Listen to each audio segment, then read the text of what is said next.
Hey guys, it's me again, Barry with Barry's 8-Track and Classic Car Radio Repair, and this time we're demonstrating an AM radio out of a 1965 Mustang. This comes from my friends at Wilson Auto Repair in Garland, Texas, and the owner happens to have the same name as myself, Barry Wilson, and I'm sure that this gentleman won't mind my publicizing his name since he is a business, and that's what they like to do, is put themselves out there in the public, so I'll assume that it's okay.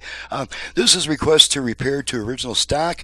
Other than a few capacitors being old and worn that I replaced, the main problem was the on-off switch. It's just mechanically broken. It literally will not click on and off, and it was stuck in the off position. So now one thing I'll say, if this were a conversion, then any replacement control that fits would work. We could make any resistance work, but with the original electronics, the control has to have the exact same resistance and taper and number of sections and all that stuff, and you're just not going to find this exact replacement pot except on an identical radio. So what I did instead was I've got this little remote on-off switch that I put on there, and now this on-off switch was actually a two-section switch. One section turned the radio on and off, the other section turned the dial light on and off, and so this is going to be kind of a probably inconvenient thing to use, to turn the radio on and off. My guess is that the user will probably just leave the radio on and use the ignition and turn it on and off,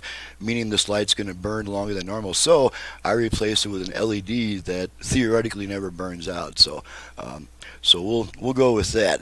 So let's go ahead and turn the radio on. I have as you guys might know by now, I get one strong AM station in my area, and I get a couple of really weak ones towards the end of the dial, and I've got these three stations preset to those stations, so we can make sure that part works too. So let's go ahead and turn it on.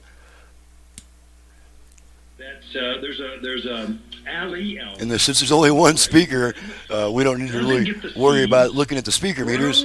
Fast, super okay, so let's just make sure that we can reset it back to the station. It's got everything you want. Okay, and then the weak stations. And there's another weak one. So here's my strong one again. That would grow very and that's pretty well. much it. It's not going to really yield anything going up and down the dial because there's nothing in my area in this part of the AM band. But we'll just run it through just for fun. 10, the number 10, trees.com, takes you right to our website, and all the... Okay, that's 11:30, so that's pretty close. Just move on to the end of the dial. Weak station. Auto owner's insurance, then no problem. And another weak station. Okay, so Okay. Meg. Finish off on the strong station, and that's it. And then, of course, to turn it off, we just flip that on and off, and you can see the dial light coming, the dial LED coming on and off as I turn the unit on and off. So there we go. There's just not that much to test on an AM radio. So I'm Barry with Barry's 8-Track and Classic Car Radio Repair, and my website is in the description below. I do ask all customers to visit my website before calling me with a bunch of questions, because 30 years ago it was fix the radio and there was no further discussion needed. You just fix the radio.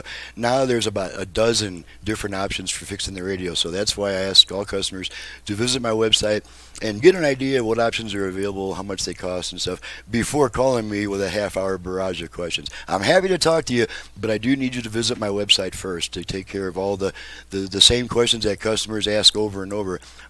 Please get that done before calling me. So thanks so much for watching, listening, and thank you, Barry and Wilson Auto Repair, for your repeat business all the way from Garland, Texas, and we'll see you guys next time.